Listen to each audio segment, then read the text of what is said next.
नमस्कार. देशकालच्या आजच्या भागात तुम्हा सर्वांचं मनपूर्वक स्वागत. आजचा आपला विषय आहे प्राचीन मंदिरं, जो आपल्या सर्वांच्याच श्रद्धेचा आणि थोडा कुतूहलाचाही विषय आहे. भारतातील प्रत्येक प्राचीन मंदिर हे जणू इतिहासातील सोनेरी पानच. ही मंदिरं कधी अजिंठा वेरूळच्या भित्तिचित्रातून आपल्याशी बोलतात, तर कधी विठोबाच्या पंढरीत नामघोषाच्या रूपात आपल्याला भेटतात. ही मंदिरं म्हणजे फक्त दगडांची रचना नव्हेत, तर समाजाची संस्कृती, संतांची वाणी आणि काळाच्या ओघात टिकलेली श्रद्धेची प्रतीकच. चला तर मग सुरू करूया ह्या प्राचीन मंदिरांच्या अभ्यासाची. आजच्या ह्या प्रवासात आपल्याला मार्गदर्शन करण्यासाठी लाभलेले आहेत श्री शंतनूजी परांजपे. शंतनूजी परांजपे हे व्यवसायाने CA आहेत आणि इतिहास आणि संस्कृतीचे अभ्यासक आहेत. स्कूल ऑफ इंडियन हिस्ट्री ह्या त्यांच्या संस्थेमार्फत ते इतिहासाचा आणि संस्कृतीचा प्रचार आणि प्रसारही करतात. शंतनूजी, देशकालमध्ये तुमचं खूप खूप स्वागत. Thank you so much. आजच्या भागाचे आपले गिफ्टिंग पार्टनर्स आहेत मेरी दीवार. मेरी दीवार हा वॉल डेकॉरमधील एक सुप्रसिद्ध ब्रँड आहे. त्यांच्या संकेतस्थळाचे डिटेल्स आम्ही डिस्क्रिप्शन बॉक्समध्ये देत आहोत. त्यांच्या संकेतस्थळाला नक्की भेट द्या. शंतनूजी, मेरी दीवारकडनं तुम्हाला एक सुंदरशी वॉल फ्रेम. थँक्यू. शंतनूजी, मला अगदी बेसिक प्रश्न पहिला असा आहे की मंदिर ही संकल्पना माणसाला कशी आणि कधी सुचली असावी? ह्याच्यात ना थोडं खूप मागे अगदी वैदिक काळापर्यंत आपल्याला मागे जायला लागेल की देवतांचा विकास किंवा उगम कसा झाला. तर आम्ही जेव्हा हा विषय अभ्यास करत असतो तेव्हा आम्ही ह्या विषयाचे 3 भाग पाडतो की आपल्याकडे 3 साधारण ढोबळ मानाने आपण इतिहासाचे भाग पडू फक्त या मंदिरांच्या बाबतीत. एक म्हणजे वैदिक काळ, दुसरा म्हणजे उपनिषदांचा काळ आणि तिसरा म्हणजे भक्ती मार्ग. आता हे भाग कशासाठी? कारण तुम्ही वैदिक काळातल्या ज्या देवता बघितल्यात तर त्या सगळ्या देवता निसर्गाला एकरूप होणार आहेत. म्हणजे वैदिक काळात सगळ्यात जास्त ऋचा कोणाला आहेत तर इंद्राला उद्देशून आहेत, किंवा मग अग्नीला उद्देशून आहेत, वायूला उद्देशून आहेत, किंवा सूर्याला उद्देशून आहेत. म्हणजे थोडक्यात निसर्गाचे जे जे घटक आहेत त्या सगळ्या घटकांना त्यांनी मूर्त रूप दिलं आणि त्याला उद्देशून त्या सगळ्या ऋचा आहेत. आणि त्यांचं पूजन कसं करायचं तर ते रिच्युअल्स मार्फत करायचं. उदाहरणार्थ मी यज्ञ प्रज्वलित करणार आणि यज्ञामध्ये अग्नी जो असतो त्या अग्नीला मी आवाहन करणार आणि जे काही मला अर्पण करायचं आहे ते अर्पण करणार आणि ते त्या देवांना मिळेल अशी मी आशा करणार. असं सगळं रिच्युअलिस्टिक होतं.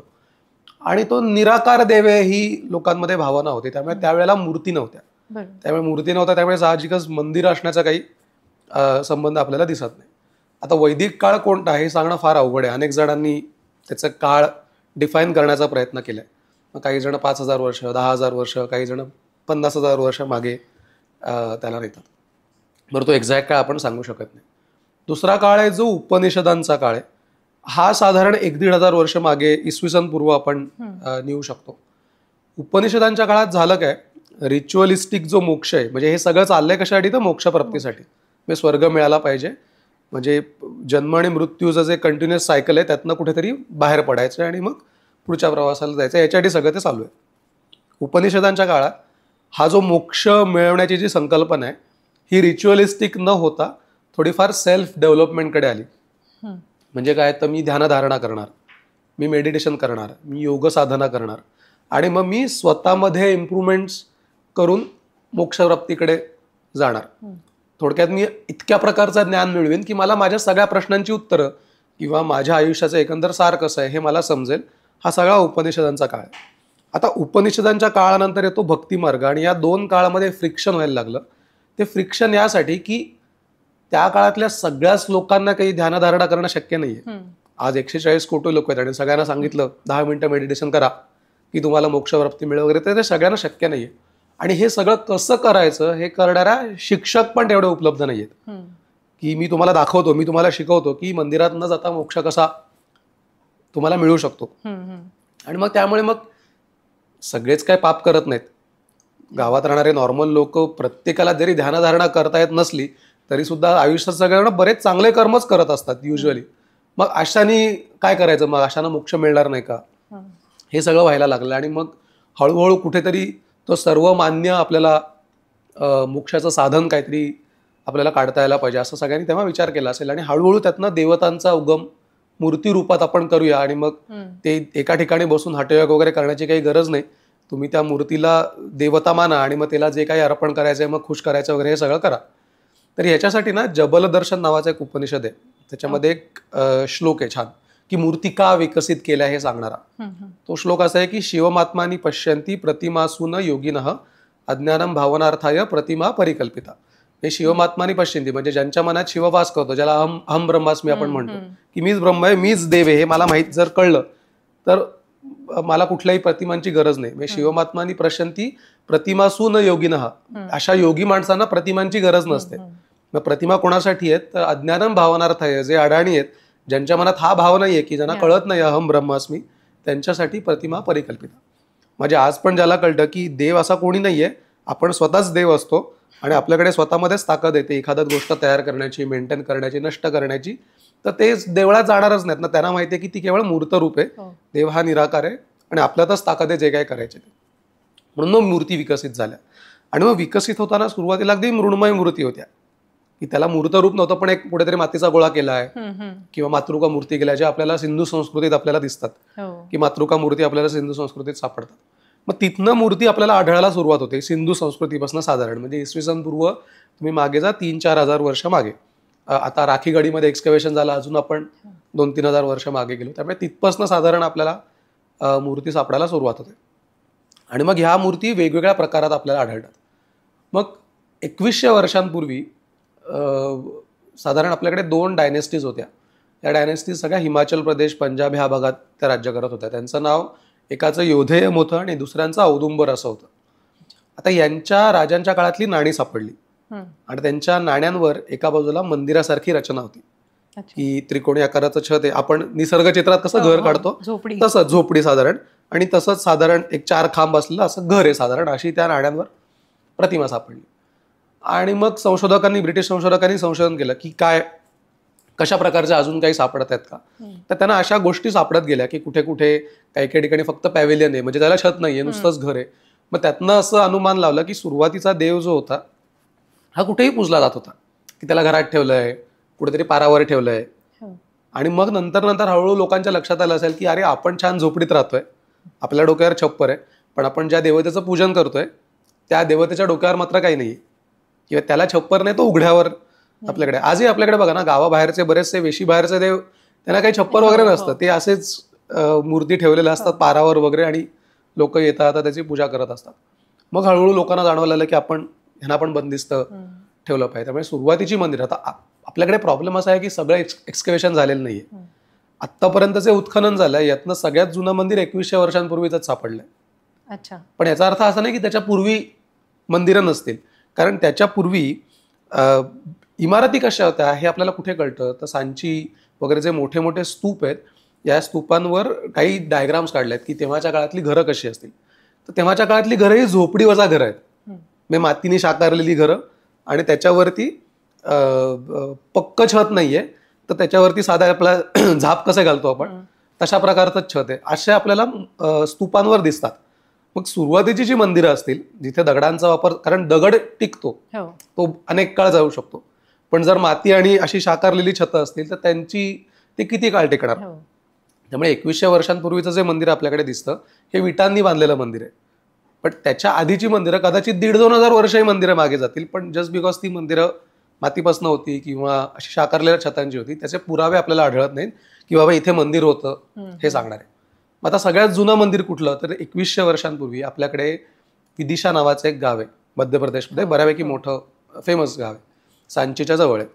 त्या विदिशाला एक बाबा का खंबा नावाची एक तिथे जागा आहे, तिथली लोक स्थानिक भाषेमध्ये म्हणतात. तिथे हेलिओडोरस नावाच्या एका ग्रीक माणसाने उभारलेला एक स्तंभ आहे.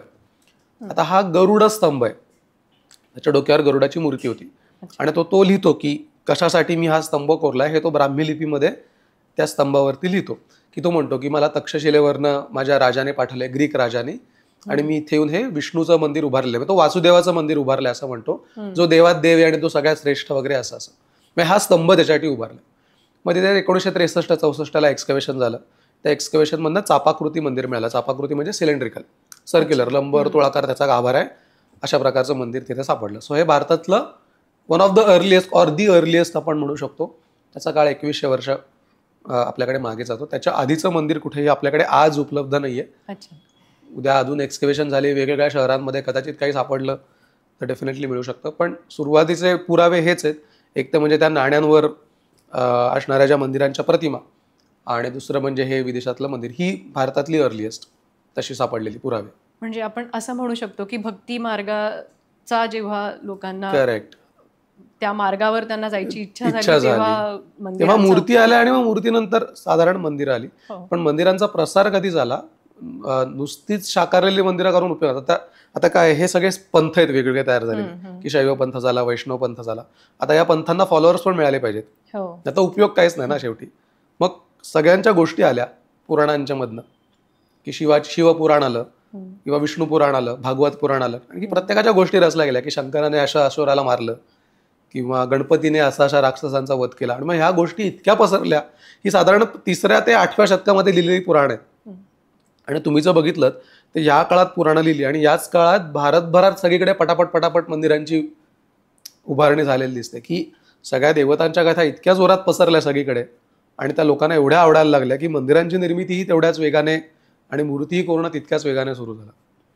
मग ही मंदिरं फक्त पूजास्थळं होती की काही समाज जीवनाची केंद्र म्हणूनही सुरुवात याची जी झाली ही पूजास्थळं म्हणून झाली. म्हणजे मोक्षप्राप्तीसाठी मी त्या मंदिरात जाणार, मी त्या देवाला जे काही मला अर्पण करायचं ते करणार. म्हणजे आता आपल्याकडे लिहिलं असं की आता गणपतीला आपण दुर्वा वाहतो किंवा जास्वंद वाहतो, हे सगळ्या जुन्या ग्रंथांमध्ये सांगितलेलं आहे की गणेश चतुर्थीला काय व्हायचं वगैरे, हे रिच्युअल्स आहेत त्या देवतेला खुश करायचे. सो असे रिच्युअल्स ते करत गेले, आणि सुरुवातीला पूजा म्हणूनच होतं. पण नंतर नंतर 5व्या-6व्या शतकानंतर झालं काय की जे राजे होते, कारण एवढी मोठी मोठी मंदिरं बांधायला खूप पैसा लागतो, आणि तो जर पैसा कोणाकडे असणार, तो राजांकडे असणार किंवा सगळ्या धनाढ्य जे कोण तेव्हाचे मर्चंट्स असतील त्यांच्याकडे ते सगळे पैसे असणार. आणि असं असताना मग त्यांना काय व्हायचं की मी जर मंदिर उभारलं तर मला खूप पुण्य मिळतं. सो आता राजासाठी काय आहे, तर मंदिर उभारणं हे एक पुण्याचं काम राजासाठी व्हायला लागलं, म्हणून राजा मंदिरं उभारायला लागला. दुसरं, भारतात इतकी भव्य मंदिर आहेत की कोणार्क आहे, खजुराहो आहे किंवा वेरूळ आहे, या मंदिरांचं स्केलच इतक्या मोठ्या लेवलचं आहे की हे मंदिर बांधायला 1200 लोक 10-15 वर्ष काम करतात. सो थोडक्यात रोजगार निर्मिती त्या 10,000-1,000 लोकांसाठी तर आहेच, पण ज्यांच्याकडनं ते दगड विकत घेतात, ज्यांच्याकडनं ते लाकूड विकत घेतात, अशा सगळ्यांना रोजगार निर्मिती, म्हणजे एक अर्थव्यवस्थेचं एक त्याच्यातनं एक चलन व्हायला लागलं. आणि दुसरी गोष्ट, अजून एक गोष्ट म्हणजे धार्मिक कारण, म्हणजे धर्माचं शिक्षण, की याच मंदिरांच्या आवारात किंवा आजूबाजूच्या गावांमध्ये पाठशाळा तयार व्हायला लागल्या, ज्यांना आपण गुरुकुल पद्धत म्हणतो, की तिथे शिक्षक राहायचे आणि तिथे मुलं येऊन काय वेदपठण करायचे किंवा अजून कुठल्याही गोष्टीचं शिक्षण असेल हे शिक्षण. उदाहरणार्थ वाराणसी, आता वाराणसी ही युनिव्हर्सिटी होती, पण त्या युनिव्हर्सिटीत एक कॉलेज नव्हतं, तिथे 100 शिक्षक होते आणि प्रत्येका शिक्षकाकडे 10-15 मुलं 20 मुलं अशी शिकायची. पण वाराणसीतच सगळी मंदिरं देखील आहेत. म्हणजे ते धर्माचं केंद्र कसं करत गेलेत की मंदिरांच्या आजूबाजूच्या साह्यानेच, म्हणजे एक मंदिर उभारल्यानंतर त्या गावाची अर्थव्यवस्था अशी वाढत जाते की एक गाव वसतं आणि त्या गावाचं चलन त्या मंदिरावरच अवलंबून राहतं. त्यामुळे पुण्याचं पुण्य मिळेल हा एक भाग, भक्ती करणं हा मूळ गाभा त्यातला, पण त्याच्या आजूबाजूला हे सगळ्या गोष्टी. आणि मग समाजात काय चाललंय हे कारागीर कोरणारे, की आता आपल्याकडच्या महाराष्ट्रातल्या मंदिरांवर काय दिसतं की आपल्याला कुस्ती खेळणारे 2 मल्ल दिसतात किंवा ताक घुसळणारी स्त्री दिसते.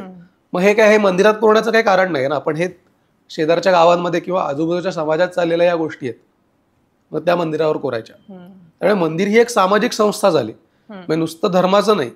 धर्म एक आहेच, प्रश्नच नाही, पण त्याच्याबरोबर आता अयोध्येतलं राम मंदिर बघा, आपण उभारलं का, तर रामासाठी म्हणून ते मंदिर उभारलं. पण अयोध्येला आज अयोध्येची सगळी इकॉनॉमी त्या मंदिराभोवतीच केंद्रित झाली, की लोक विमानाने जाणार, हॉटेलमध्ये राहणार, 2-4 दिवस तिथलं खाणार वगैरे.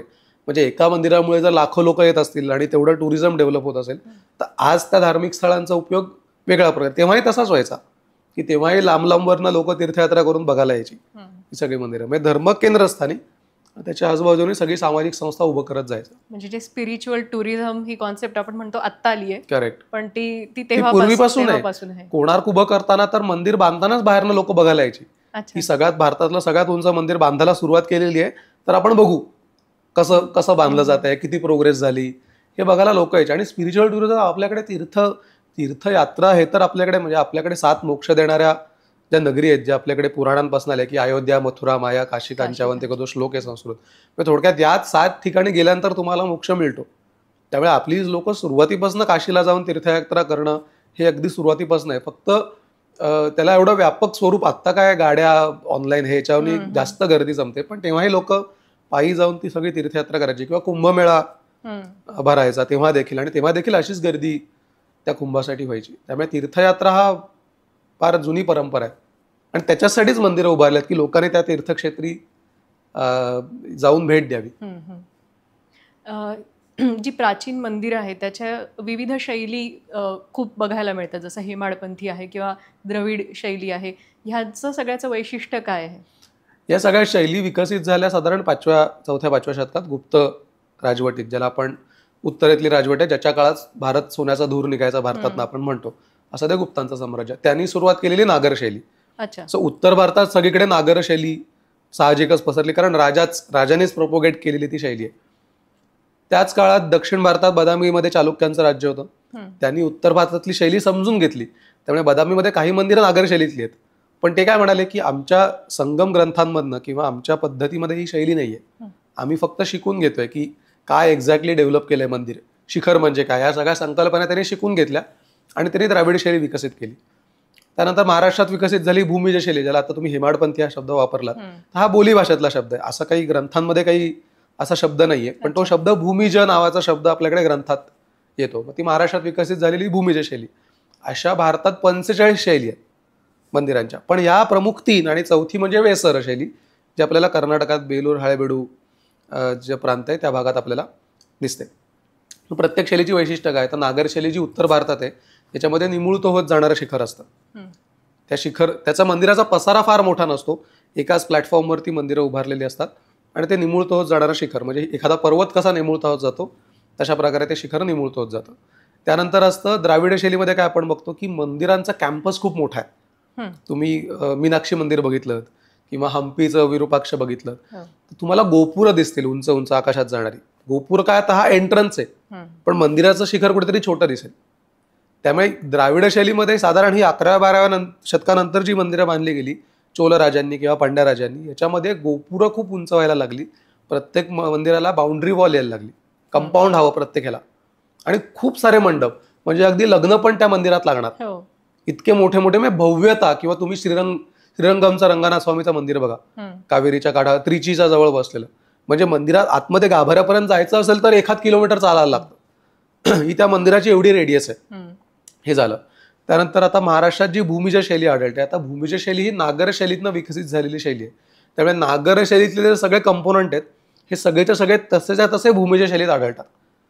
एकमेव डिफरन्स हा की आपल्याला 4 शिखरांच्या 4 बाजूला एक अशी उभी पट्टी दिसते, ती भूमिज शैलीचं वैशिष्ट्य. तो बऱ्याचशा शैली या नागर शैलीतनं विकसित झाल्यात. त्यामुळे प्रत्येक ठिकाणी निमुळतो होत जाणारं शिखर आणि डोक्यावर एक आमलक नावाचा एक प्रकार असतो, ही एक गोल चकती असते शिखरावर, जी द्राविड शैलीत दिसत नाही. द्राविड शैलीमध्ये स्तूपिका दिसते, मात्र नागर शैलीमध्ये अशी गोल चकती दिसते.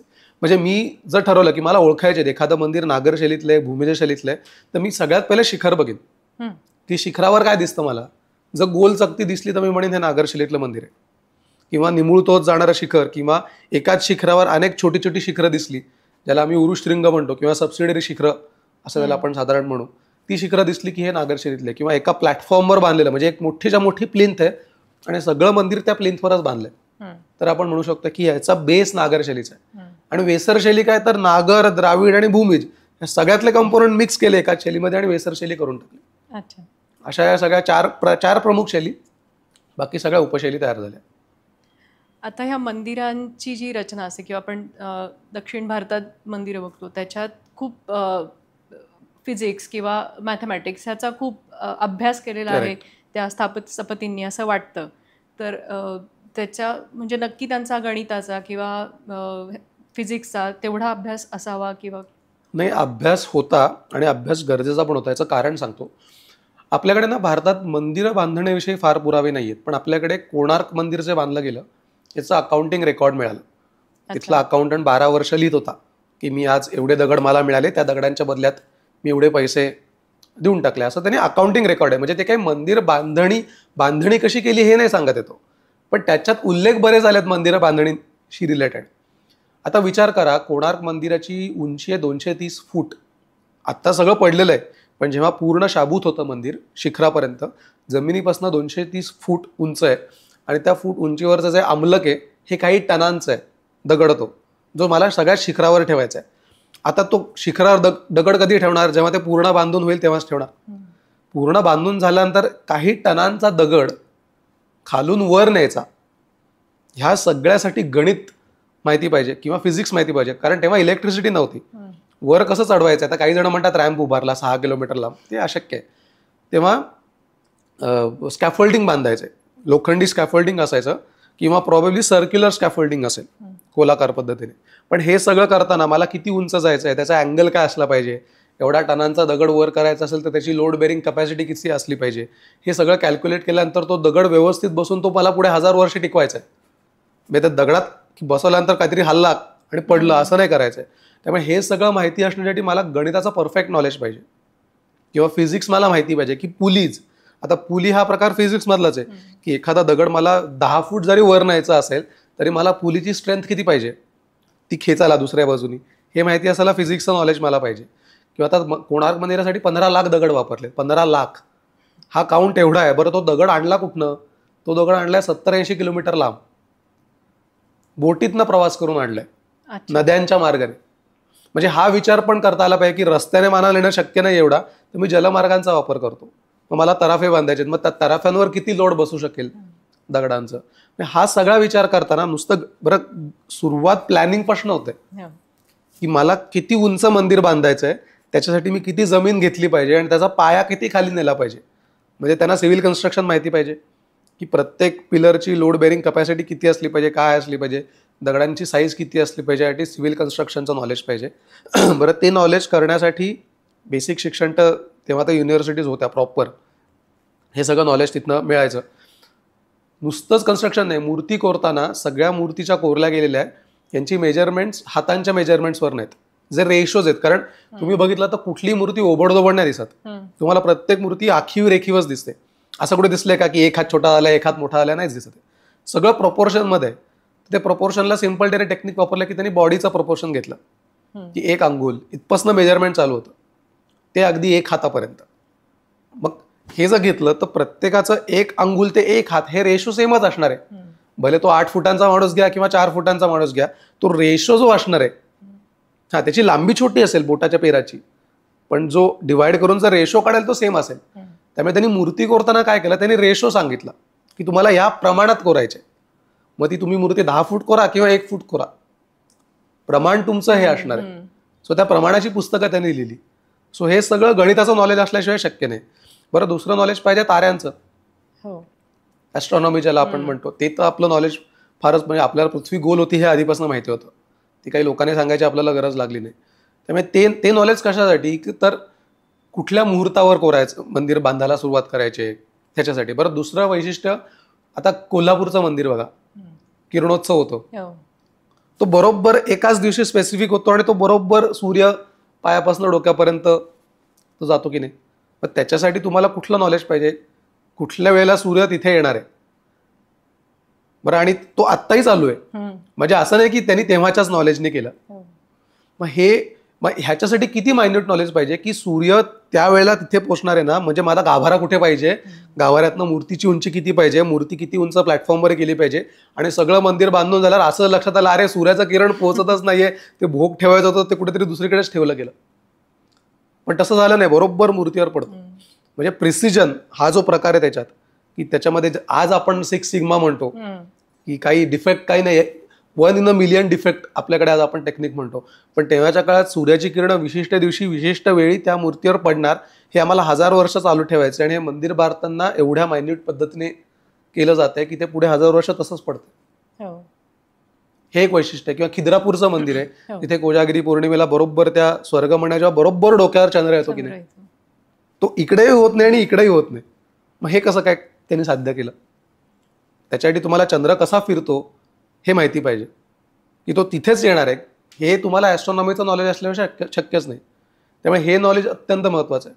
आणि बाकी बरंच काय, अंकगणित आपणच दिले की रोमन नंबरमध्ये आकडे कुठे होते, XV असे शब्द वापरत होते. आपण सांगितलं ना 0, 1, 2 कसं, शून्यापासून दशमान पद्धतच आपण दिली.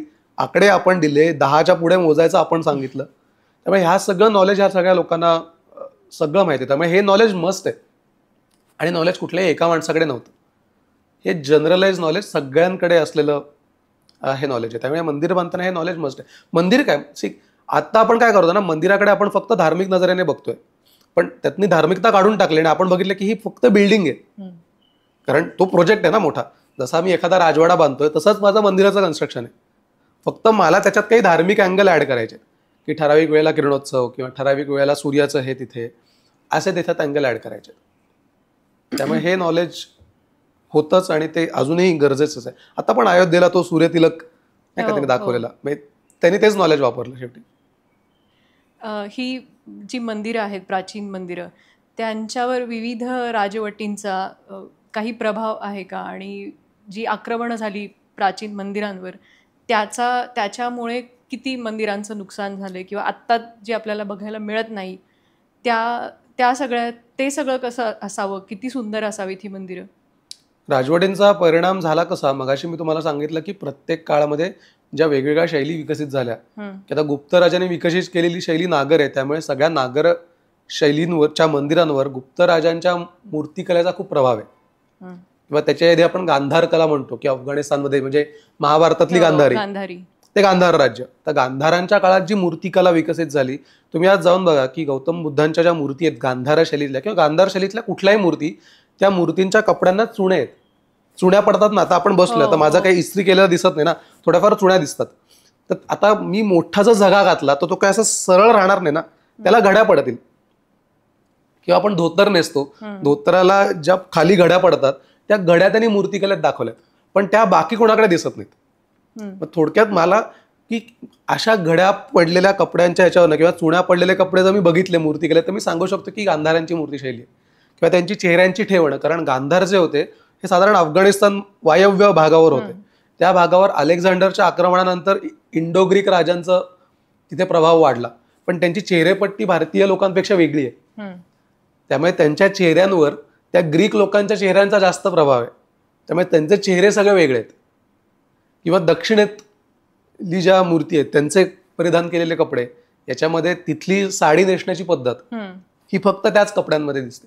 किंवा आता बेलूर हळेबीडू जी होयसाळांनी बांधलेली मंदिर आहेत, या मंदिरांमध्ये दगडात जाळी कोरले. कोणार्कमध्ये तर पारदर्शी कापड दाखवले दगडामध्ये. आता दगडामध्ये पारदर्शी कसं दिसणार? इतके बारीक जाळी केले की त्याचा आभास असा होतो की हे तलम इतकं कापड आहे की पलीकडचं दिसतंय मला त्या कापडातनं. हे त्यांनी दगडात दाखवलं. तर प्रत्येक डायनेस्टीची मूर्ती गेल्याची वैशिष्ट्य आहेत आणि प्रत्येक काळाची मंदिरांची वैशिष्ट्य आहेत. सो मंदिरं बांधकाम आहे ना, याच्यावर प्रभाव काळाचा आहे. म्हणजे ब्रीफ पिरियड ऑफ 400 वर्ष एकच शैली आहे. मग भले त्या 400 वर्षात 4 डायनेस्टी झाल्या असतील. कारण मंदिरं कोरणारी लोक कोण होती? ती स्थापती होतीस, बरोबर, आर्किटेक्ट होता. आणि त्यांची स्कूल ऑफ आर्किटेक्चर होती. जसं आपल्याकडे घराणी असतात संगीतात. अच्छा.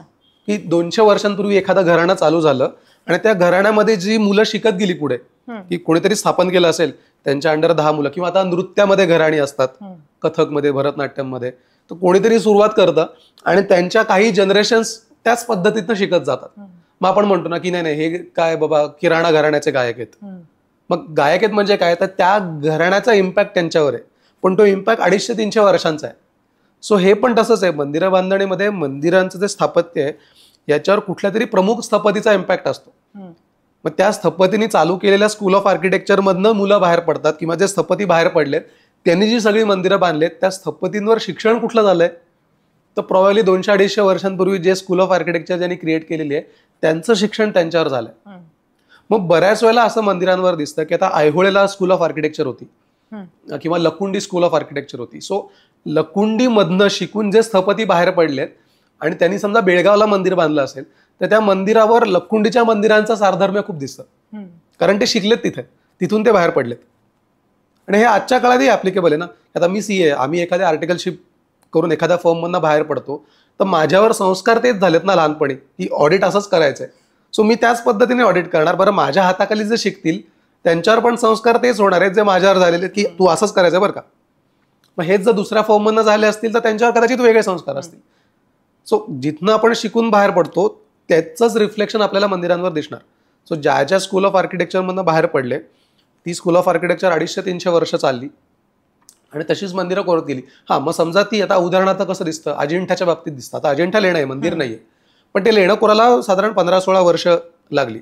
त्यातली पहिली 3-4 वर्ष कोरल्यानंतर एक नवीन राजा आला, त्यांनी सांगितलं काम नाही करायचं, बंद करायचं. मग सगळ्या कारागिरांना काम हवं होतं, मग ते दुसरीकडे गेले. त्याने राजस्थानमध्ये जाऊन काही लेणी खोदली. ह्या राजानंतर आणखी एक राजा आला, तो म्हटला या परत या, आपण काम चालू करतोय. मग ते सगळे कारागीर परत आले, पण त्या मधल्या 1-2 वर्षामध्ये ते राजस्थानमध्ये काही नवीन पद्धती शिकून आले होते आणि मग त्या नवीन पद्धती आपल्याला अजिंठा लेण्यात ज्यांनी पुढची लेणी खोदली आल्यानंतर त्याच्यामध्ये त्या इम्प्लिमेंट केलेल्या दिसतात. मग त्याच्यामध्ये काळाचा डिफरन्स दिसतो की आधी ह्या गोष्टी दिसत नाहीत, अचानक ह्या गोष्टी कशा दिसायला लागल्या आणि ह्या गोष्टी तिकडे पण दिसतात. सो थोडक्यात तिकडनं शिकून आले आणि इकडे करत गेले. त्यामुळे मूर्तिकलेवर डायनेस्टीचा इम्पॅक्ट आहे आणि मंदिरांवर एका ब्रीफ पिरियडचा इम्पॅक्ट आहे. त्यामुळे महाराष्ट्रातल्या मंदिरांवर जी भूमिजा शैलीतली मंदिरं आहेत त्याची सुरुवात 11व्या शतकापासून झाली, ती 13व्या शतकापर्यंत राहिली. पण त्याच्यामध्ये 2 डायनेस्टीज झाल्या, एक म्हणजे शिलाहार आणि दुसरे म्हणजे यादव. पण दोघांची मंदिरं स्थापत्यशैली सेम आहे. स्थापत्यशैलीत फरक नाही पडला डायनेस्टीज वेगळ्या असल्या तरी, कारण पैसे देणारा राजाच आहे. राजा काय म्हणतोय, मला मंदिर बांधता नाही येते, मी कॉन्ट्रॅक्ट देतोय. कॉन्ट्रॅक्ट करणारा म्हणतोय मला हेच येतं, मी असंच शिकलोय. 150 वर्षांपूर्वी हे ज्यांच्याकडनं शिकत आलो ते ग्रंथ होते, त्यातनंच आम्ही शिकलो. सो मंदिरं सेम. त्यामुळे कोल्हापूरचं मंदिर सेम दिसतं अंबाबाईचं, तसंच खिद्रापूरचं दिसतं, तसंच गोंदेश्वराचं दिसतं.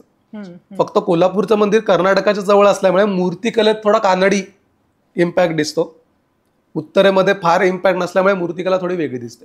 एक डिफरन्स मूर्तिकलेत आहे, चेहऱ्यांची ठेवण, कपडे, दागिने, त्यांचे पेहराव किंवा त्यांच्या चेहऱ्यावरचे हावभाव, त्यांची उभं राहण्याची पद्धत, ह्याच्यात फरक आहे. स्थापत्यामध्ये डायनेस्टिकल इम्पॅक्ट नाहीये, पिरियडचा इम्पॅक्ट आहे. आणि दुसरा प्रश्न होता की विध्वंस कसा झाला. 11व्या शतकापर्यंत काही झालं नव्हतं.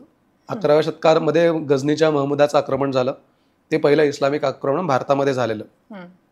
ते पहिलं आक्रमण झाल्यानंतर त्यांनी पहिल्यांदा सोमनाथ मंदिरावर हल्ला केला आणि सोमनाथ मंदिर पाडून लुटलं. मग तिथनं आक्रमणाची सुरुवात आपल्याकडे खऱ्या अर्थाने झाली. आणि नंतर ज्या ज्या डायनेस्टीज आल्या, इस्लामी डायनेस्टीज, मग कोणी असू दे, मग खिलजी असू दे, तुघलक असू दे, घोरी डायनेस्टी असू दे किंवा मुघल असू दे. आपल्याला दिल्ली म्हटलं की आपण फक्त म्हणतो की मुघलच आहेत, पण त्यांच्या आधी एवढ्या वेगळ्या डायनेस्टीज होऊन गेल्या आणि प्रत्येकाने तोडफोड केली. सगळ्यात जास्त नोटेबल तोडफोड झाली औरंगजेबाच्या काळात, की त्यांनी फरमानच काढलं होतं की 1000 मंदिरं तोडा. अशी सगळी फरमानं होती. अगदी पंढरपूरच्या मंदिरांपासून सगळी मंदिरं, ही सगळी मंदिरं एक तर तोडफोड केली. बऱ्याच वेळेला तोडताना काय परपत साध्य काय की मूर्ती तोडली की देवत्व जातं. आपल्याकडे काय मंदिरात गाभाऱ्यात मूर्ती नसेल की ती बिल्डिंग आहे फक्त. आपण मूर्ती नसल्यावर मंदिरात जातो का, तर नाही जात. कारण काय, तिथे जाऊन नमस्कार कोणाला करणार ना. कारण आपलं मंदिरात जाण्याचं प्रमुख कारणच आहे की मी गाभाऱ्यातल्या मूर्तीला नमस्कार करेन. पण गाभाऱ्यातनं मूर्तीच जर काढली तर नमस्कार कोणाला करणार. त्यामुळे पहिली मूर्ती तोडायची.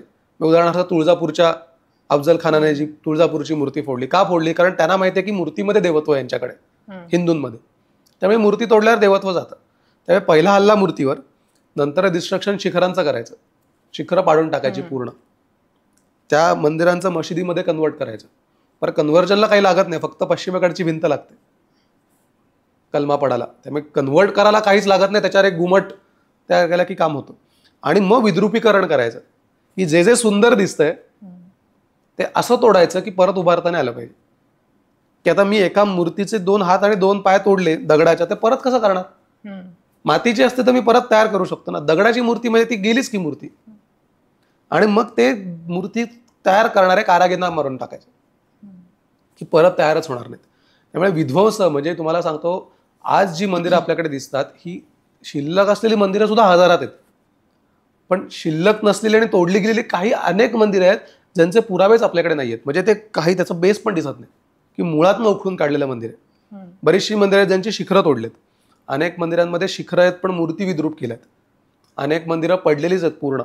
आणि फक्त महाराष्ट्रात नाही तर भारतभरातली सगळी मंदिरं, केवळ दक्षिण भारतातली मंदिरं बऱ्यापैकी शाबूत आहेत. तिथे इस्लामी आक्रमण झालं नाही असं नाही, पण तिथले राजे स्ट्रॉंग राहिले. त्यामुळे तमिळनाडू वगैरे हे जर तुम्ही बघाल तर मंदिरं बऱ्यापैकी तिथे शाबूत आहेत. काही जुनी मंदिरं आपल्याच लोकांनी तोडली आणि तिथे नवीन मंदिरं उभारली, ज्याला आपण जीर्णोद्धार म्हणतो. की अरे 500 वर्षांपूर्वीचं मंदिर फारच पडलंय, काही शिल्लकच नाही त्याचं, ते पूर्ण जमीनदोस्त करू आणि तिथेच परत नवीन मंदिर उभारू. मग त्याच्यामध्ये आपल्या लोकांनी हा नाही विचार केला की ते जुना वारसा आहे तो जाईल. किंवा आता पण बघा ना, आपल्याकडे अनेक पेशवेकालीन मंदिर आहेत, त्याचा जीर्णोद्धार आपण आत्ताच्या काळात करतो, लगेच सिमेंटचं वगैरे बांधून आता ते फरक नाही पडत आपल्याला, ते माडी असलेलं मंदिर आहे, लाकडी मंदिर आहे, ते खराब झाले म्हणजे खराब झालं, किंवा शिखर त्याचं खराब झालं तर पाडून टाकतो, नवीन सिमेंटचं उभारून टाका. सो असे जीर्णोद्धार जुन्या काळात पण झाले. पण प्रामुख्याने इस्लामिक डायनेस्टीमध्ये विध्वंस झाला.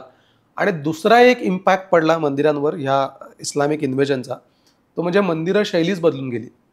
इंडो इस्लामिक नावाची एक नवीन शैली विकसित झाली, जी आपल्याला पेशवे काळात प्रामुख्याने दिसते, की मंदिरांवर घुमट आले, मिनार आले. हे काय आपल्या संस्कृतीमधले नाही आहेत, हे इस्लामिक संस्कृतीमधनं मशिदींवरनं आलेले घुमट आणि मिनार आहेत. पण 400 वर्षांच्या इस्लामी आक्रमणात हिंदू स्थापत्य तयार करता येईल असे स्थपतीच राहिले नाहीत. जी स्कूल ऑफ आर्किटेक्चरची परंपरा राहणार कशी, जर पुढच्या स्थपतींना काम राहिलं तरच ती परंपरा राहणार आहे. तर 2 पिढ्यात ते नॉलेज विसरून जाणार आहे. आपण शेवटी म्हणणार अरे बांधलेच जात नाहीत तर काय करायचं, शिकून दुसरं काहीतरी शिक. त्यामुळे ती परंपरा राहिली नाही. त्यामुळे कोणाला येतच नव्हतं कसं बांधायचं ते. जुने ग्रंथ माहिती नव्हते कुठे आहेत, काय आहेत, सांगणारं कोणी नव्हतं. त्यामुळे आता येतंय काय बांधता, तर मशिदी बांधता येतात. त्यामुळे आपल्या मंदिरांवर पेशवे काळातल्या पुण्यातली पेशवेकालीन मंदिरं आहेत, त्यांच्यावर बघा बाहेरनं कुठे मूर्ती दिसतात का? नाही दिसत. एक सिंपल खोलीवजा गाभारा दिसतो, त्याच्यावरती तुम्हाला, किंवा आता ओंकारेश्वरचंच मंदिर बघा ना, त्याच्यावरचे जे कलश आहेत ते काय घुमट आहेत. आणि मंदिरावर काय देखणं पण काय मंदिराचं काही नाहीये. एक सिंपल खोली आहे, त्याच्यामध्ये गाभारा आहे आणि वरती घुमट आहेत सगळे, कारण तेच येत होतं करता. आणि ज्यांना हिंदू पद्धत बांधता येत होती हे कारागीर फार दुर्मिळ होते. ते राजस्थान माळवा भागात होते फक्त, किंवा काही काही ठिकाणी कर्नाटकात उपस्थित होते, त्यामुळे ते महाग होते. त्यामुळे सगळी मंदिरं तशी बांधली नाही गेली. त्र्यंबकेश्वराचं मंदिर तसं बांधलं गेलं हिंदू पद्धतीमध्ये, हे नानासाहेब पेशव्यांनी बांधलंय. तिथे औरंगजेबाने मशीद बांधली होती ज्योतिर्लिंगावर, ती मशीद पाडली पूर्ण, त्याच्या जागी परत मंदिर बांधलं. पण ते ज्योतिर्लिंग आहे म्हणून तिथे कुठेही घुमट आणि मिनार नाही आहेत, ते पूर्णपणे हिंदू शैलीतलं. पण याच्यासाठी कारागीर बाहेरनं आणा, त्यांचे पैसे जास्त, हे सगळे प्रकार होते आणि त्यांची संख्या खूप कमी होती. त्यामुळे हा फरक पडला की डिस्ट्रक्शन झालं, आर्किटेक्चर बदलून गेलं, 2 आर्किटेक्चर मिक्स झालं, ब्लेंड झालं आर्किटेक्चरमध्ये. हा सगळा इम्पॅक्ट त्या इस्लामिक इन्व्हेजनचा पडला. आणि सांस्कृतिक दृष्ट्या खच्चीकरण झालं, सगळे जुने ग्रंथ जाळले गेले. नालंदा सारखी विद्यापीठं नष्ट केली खिलजीने. नालंदा, सोमापुरा, उदंतपुरी केवढी विद्यापीठं होती मोठी मोठी, हजारो लोक. आज बघितलं तर काही दिसत नाही, जमीनदोस्त झालेली आहेत. तिथलं ग्रंथांचं ज्ञान तर गेलंच, ज्यांना माहिती होतं तेही लोक गेले, आणि जी बिल्डिंग होती अस्तित्व तेही गेलं. अशी सगळी ती अवस्था आहे. आणि ह्या सगळ्यात खूप दंतकथा किंवा आख्यायिका ह्यांचाही जन्म झालेला असू शकतो, तर त्याबद्दल तुम्ही काही सांगू शकाल? आख्यायिका जुन्या एक तर पुराणातल्या गोष्टीच मेन कथा म्हणून आहेत. दुसऱ्या मंदिरांच्या विषयी आख्यायिका, आता उदाहरणार्थ कोणार्क विषयीची आख्यायिका सांगतो, की आता कृष्णाचा मुलगा होता, तो सांब नावाचा मुलगा होता. तर त्याची कथा अशी दिसते की त्यांनी गोपींचे कपडे काहीतरी चोरले, किंवा ज्या अवस्थेत बघायला नाही पाहिजे त्या अवस्थेत त्यांना बघितलं, म्हणून त्याला कृष्णाने शाप दिला की तुझ्या अंगावर कोड वगैरे उठतील. त्याचं सगळं अंग कोडाने भरून गेलं. मग तो दयेची याचना करायला लागला की आता मला यातनं वाचवा. मग ते म्हणाले की तू तिकडे जा, अर्क क्षेत्री जा, कोणार्कच्या इथे जा, तू तिथे सूर्य पहिला उगवतो, कारण पूर्वेकडे. तर त्या उगवत्या सूर्याची किरणं तुझ्या अंगावर पडतील आणि 12 वर्ष तू तिथे राह तप करत, की 12 वर्ष तुझ्या अंगावर, म्हणजे त्याचं बरं होण्याचा कालावधी 12 वर्ष आहे थोडक्यात. म्हणून आपल्याकडे की 12 वर्ष का तप करायचा, 12 वर्ष वनवास का करा, की इनफ टाइम हॅज गॉन त्याच्यासाठी, की 12 वर्ष तप कर, सूर्याची किरणं तुझ्या अंगावर पडतील आणि त्यातनं तुझे कोड बरे होतील. आणि मग त्यांनी तसं केलं आणि कोड त्याचे बरे झाले 12 वर्षांनी, कोवळ्या ह्याची ऊन. सो ही एक कथा. किंवा आपल्याकडे अनेक वेळा, आता पुण्यामध्ये आपल्याकडे मंदिर आहे नागेश्वर नावाचं सोमवार पेठेमध्ये, तर तिथे असं सांगतात की तिथे जलकुंड होतं, त्या जलकुंडातल्या पाण्याने कुष्ठरोग दूर व्हायचा किंवा त्वचेचे रोग दूर व्हायचे, म्हणून अनेक लोक यायची, त्या कुंडात स्नान करायची की त्वचारोग बरा झाला असे. किंवा आता खिद्रापूरचं मंदिर आहे, तिथे 2 शिवलिंगी आहेत, शिवपिंडी आहेत. मग त्याची कथा जोडली गेली. त्यांनी सती आणि दक्षाचं जे प्रकरण झालं, की प्रजापती दक्षाने सांगितलं शंकरांचा अपमान केला, यज्ञात बोलवलं नाही, मग सतीने त्या यज्ञकुंडात उडी घेतली वगैरे, ह्या सगळ्या गोष्टी. आणि शंकर प्रचंड चिडले होते, ते दक्षाला मारायला निघाले होते आणि विष्णूने त्यांना येऊन शांत केलं. त्यामुळे त्या मंदिराचं नाव कोपेश्वर आहे, की तो कोपलेला आहे, चिडलेला आहे. आणि दुसरं शिवलिंग हे विष्णूच्या रूपात आहे, ते त्याला शांत करायला आलंय. म्हणून अनेक ठिकाणी आपल्याकडे शंकरांना दही भाताचा लेप देतात बघा. मग तो कशासाठी देतात? तो चिडलेला आहे ना, की दही भाताने शांतता होते म्हणून त्याला लेप देतात छान. सो अशा त्या कुठेतरी कथा आपल्याकडे जोडल्या गेलेल्या दिसतात. सो पौराणिक कथा जास्त आहेत दंतकथांपेक्षा, आणि त्या अनेक मंदिरांच्या आहेत, म्हणजे फक्त महाराष्ट्रातच नाही तर महाराष्ट्राबाहेरच्याही अनेक मंदिरांशी निगडीत अशा सगळ्या पौराणिक कथा.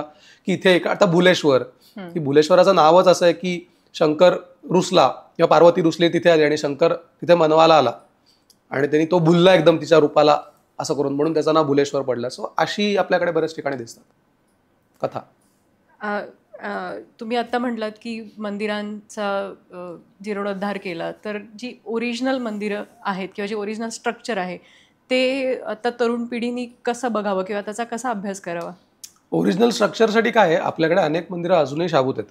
की महाराष्ट्रामध्ये जर बघितलं तर गोंदेश्वराचं एक मंदिर आहे, नाशिक सिन्नरचे आहे, ते पूर्णपणे शाबूत असलेलं मंदिर आहे.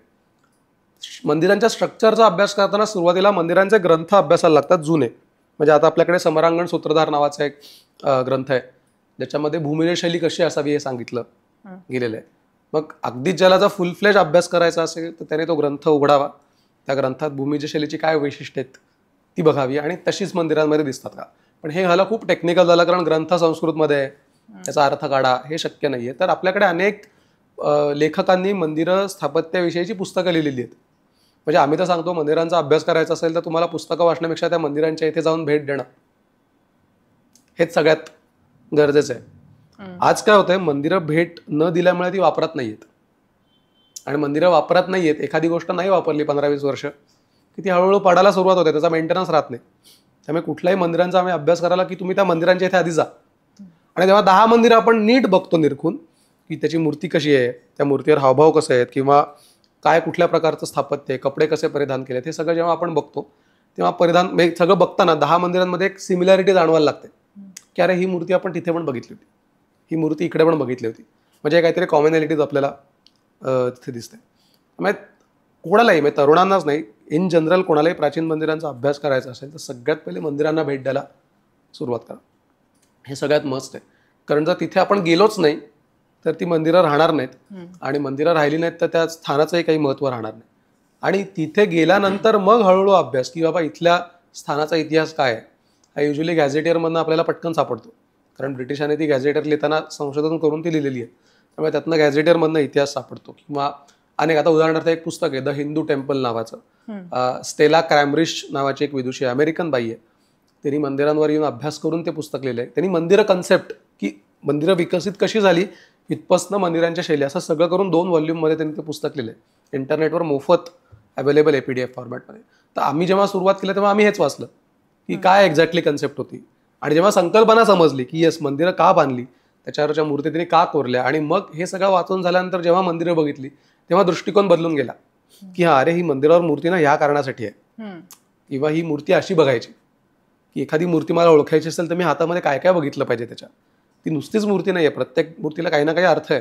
मग ती इथेच का आली असेल, मग अष्टदिक्पाल म्हणजे काय ते, मग त्याच्यावरनं दिशा कशा ओळखायच्या की पूर्व दिशेला इंद्र असतो माहिती आहे, पण इंद्र शोधला की कळतं ही पूर्व दिशा आहे, हे कळायला लागलं त्याच्यावरनं. त्यामुळे ह्या खूप छोट्या छोट्या गोष्टी आहेत आणि ह्या सगळ्या गोष्टींना आपण ऐकलेल्या आहेत लहानपणी. मंदिरांवर रामायण महाभारत दिसतं, वेरूळमध्ये आता अख्खच्या अख्खं रामायण आहे कोरलेलं पूर्ण. आपल्याला सगळं माहिती आहे, पाठ हे सगळं रामायण, पण आपल्याला ते मूर्तीच शोधता नाही येत. मग आम्ही जेव्हा दाखवतो ना की अरे हे बघा हे महारीच वध दिसतंय का, आता हरिण दिसतंय, हा अरे बरोबर की खरंच की गोष्ट माहिती आहे काय झालं एक्झॅक्टली, किंवा सेतू बांधला ह्याचे आपल्याला शिल्पपट दिसतात, पण ते असं सांगितलं की शोधता नाही येत. पण मी पॉइंट आउट करून दाखवलं, हे बघ बघ ते दिसतात का, सगळे माकडं दिसतात डोक्यावर काय, अरे हा हो की खरंच की हे सेतू बांधण्याचं आहे. मग 10 तोंडांचा रावण पटकन ओळखता येतो, कारण त्याचं कॅरेक्टरिस्टिक वेगळं आहे. किंवा आता एलिफंटासारख्या ठिकाणी रावणाने कैलास उचलला, याचं शिल्प आहे वेरूळला, ते शिल्प दिसतं कोणतरी काहीतरी उचलतंय, पण त्याच्या मागची कथा आपल्याला माहिती असते, फक्त ती रिलेट नाही करतायत. त्याचं जे रिलेशन आहे ना हे पटकन जमलं पाहिजे की या सगळ्या कथा माहिती आहेत, नरसिंहाने हिरण्यकश्यपूला मारलं, या सगळ्या गोष्टी माहिती आहेत, पण पटकन मला नरसिंह स्पॉट नाही करतायत. त्या कथा कुठेतरी जोडायला आपल्याला शिकवलं पाहिजे. मग हे कसं फायदेशीर ठरतात, उदाहरणार्थ नरसिंहाचा पिक्चर आला आता की याच्यावरनं लोक रिफ्रेश झाली परत की एक्झॅक्टली कथा काय होती. मग हे आपण करू शकतो की अशा नाविन्यपूर्ण प्रकाराने मुलांना शिकवणं, की मी इतिहास जेव्हा मुलांना शिकवतोय ॲज अ शिक्षक म्हणून सुद्धा किंवा ॲज अ पॅरेंट म्हणून दोघे, की इतिहास जेव्हा मुलांना शिकवतोय तेव्हा तो फक्त थेरॉटिकल न ठेवता त्याला व्हिज्युअल जोड द्यायची की मी तुला गणपती, आता गणपतीचा सीझन चालू आहे की नाही, 10 दिवस आपल्याकडे घरात गणपती आहेत, तर तुला मी गणपतीची नुसती ही मूर्तीच बघतोय, पण याच्या व्यतिरिक्त मी तुला आणखीन काही मूर्ती दाखवतो गणपतीच्या, की आपल्या घरातला गणपती नुसताच बसलाय, पण आता अफगाणिस्तानमध्ये गणपतीची मूर्ती आहे 5व्या शतकातली, ती तुला दाखवतो, किंवा एक महागणपती नावाचा प्रकार आहे तो दाखवतो. एक शक्ती गणपती म्हणजे स्त्री रूपात असलेल्या गणपतीच्या मूर्ती भारतात 25-30 मूर्ती सापडल्या, त्या दाखवतो की कसा वेगळ्या प्रकारचा गणपती दिसतो. किंवा तांडव गणपती आपल्याला दाखवतो. म्हणजे ही सगळी रूप आहेत घरात. हे सोपं आहे ना, घरामध्ये एक दिसतोच आहे गणपती, रोज पूजा करतोय, पण ॲट द सेम टाइम जर ह्याला आपण असं कनेक्ट केलं, किंवा आता जे तरुण आहेत की आता आम्ही रील्स करतो, हे अनेक ठिकाणी सोपं आहे ना, की चला आता तुम्ही गणपती बघताना आता हा जुना एक गणपती मी तुम्हाला दाखवतो. यांनी काय लोकांना अरे इकडे पण असं आहे का, आपण तिथे जायला पाहिजे बरं का, हे बघितलं पाहिजे. शेवटी सगळं सोशल मीडियातनं फेमस होतं आणि लोक जातात. लोकांना माहित नसतं, पण एखाद्या ठिकाण फेमस झाला की हमखास लोक तिथे जाऊन पोचतात. म्हणजे अभ्यास, आज गरज काय, अभ्यास तर आहेच गरजेचा, पण दुसऱ्या बाजूला अवेअरनेस पण तितकाच गरजेचं आहे. की एखादी गोष्ट, आता आम्ही काय करतो पुण्यामध्ये, आम्ही 10 दिवस 10 गणपती नावाची कन्सेप्ट 2-4 वर्ष चालवली होती.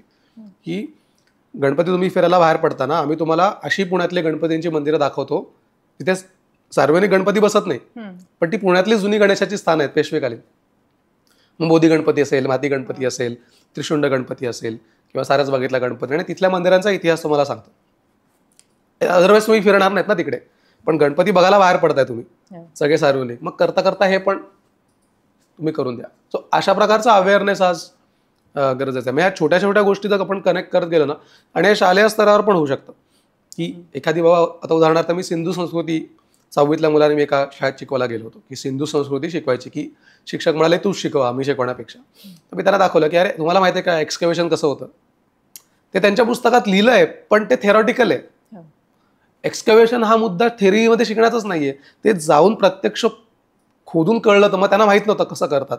मी त्यांना सांगितलं की बाबा अरे आता नवीन टेक्निक आले आहेत, सोनार टेक्निक माहिती असेल, की मी जमिनीमध्ये त्या वेव्स सोडल्या की त्या आदळून परत येतात, मग आपल्याला कळतं की खाली काहीतरी असेल, आणि मग कसं खोदतात, काय खोदतात, मग राखी गडीमध्ये काय सापडलं हे त्यांना दाखवलं. सो ह्या गोष्टी म्हणजे सिलेबसच्या व्यतिरिक्त ॲडिशनल काही गोष्टी सप्लिमेंटरीचं जोडत गेलं तर मुलं पटकन कनेक्ट करतील. आणि हे सगळं लहानपणी शिकवलं, मी साधारण 10वीपर्यंत 12वीपर्यंत शिकवलं, तर त्यांच्या पुढे ते पटकन लक्षात राहतं. त्यामुळे आज तरुणांनी मंदिरच काय, कुठल्याही इतिहासाचा जेव्हा ते अभ्यास करतील तेव्हा त्यांनी तो एक तर वर्तमानाशी रिलेट केला पाहिजे. कारण आज काय होतं, आज सगळे, आता आम्ही मंदिरं शिकवतो लोकांना, इतिहासाचे क्लासेस जेव्हा आम्ही मंदिरांचे शिकवतो तेव्हा अनेक जण हा प्रश्न विचारतात की मला याचा काय उपयोग, म्हणजे मी मंदिर शिकून मी काय करू ना आता. ठीक आहे, तू स्वतः कमवत असतात ना. मी म्हटलं अरे तुम्ही आज विचार करा, आज भारतामध्ये किती सोपं आहे की आता आपल्याकडे मंदिरांचे टेम्पल मॅनेजमेंटचे कोर्सेस आहेत युनिव्हर्सिटीजमध्ये, आणि 60 जागांपैकी ऍप्लिकेशन फक्त 10 का 12 जागांसाठी आले कोर्सला. की आज एवढी मोठी, आता अयोध्येसारखं मंदिर, कोटी लोक येतात, तर त्यांना मॅनेज करायला तिथे असा एक माणूस पाहिजे ज्याला या सगळ्या गोष्टी माहिती पाहिजे. मग हा आजच्या काळातला उपयोग झालाच की या सगळ्या मंदिरांचा. नॉट नेसेसरीली प्रत्येकाने फक्त बघितलंच पाहिजे, असाही उपयोग करू शकतात. दुसरा उपयोग आज करता येतो मंदिरा की टुरिझम सारखी.